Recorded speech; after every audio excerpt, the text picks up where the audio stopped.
any of our listeners have maybe seen this movie. It's called Father of the Bride with Steve Martin. Has anybody ever... Emily, have you seen it? No.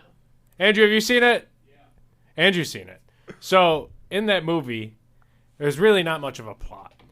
So, Steve Martin's daughter went to Rome and met a guy there after like 5 months and got engaged to him. And was getting married. And the whole movie is about Steve Martin having a breakdown because his daughter's getting married. Okay. But this is where things get interesting. So Disney made this movie, and they have a history of some conspiracies, you know? Like Walt, not like in the...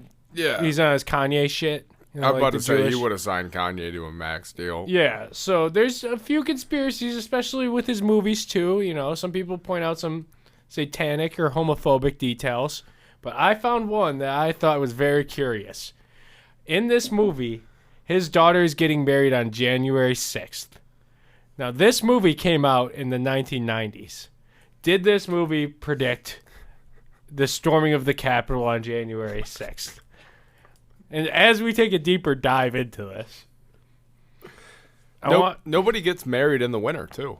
Nobody gets married in the winter. Like, they even make comments about it snowing and how unhappy they are. Were they married outside? It never snows in L.A. You know, yeah. Oh. Well, the reception was.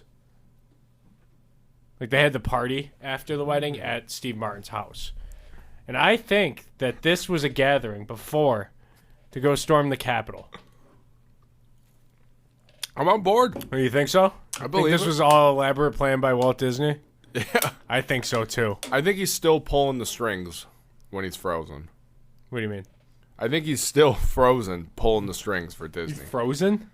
Yeah, you know he's cryogenically frozen, right? Actually? Yeah. Look it up. I did know that he brought a former Nazi general to Disney and closed off the entire thing and had lunch with her. Yeah, you know, the head of NASA was a Nazi. The U.S. claimed to get all the good Nazis out. Yeah, we had all the draft picks. Yeah, the one... You're like... You didn't know he was cryogenically frozen? No, I had no clue. You ever seen Star Wars? Yeah, I've seen Star Wars. Yeah. Like Han Solo? Yeah, he's like Han Solo right Except now. more racist. Yeah, and a little more dead. Or anti-Semitic. Very anti-Semitic.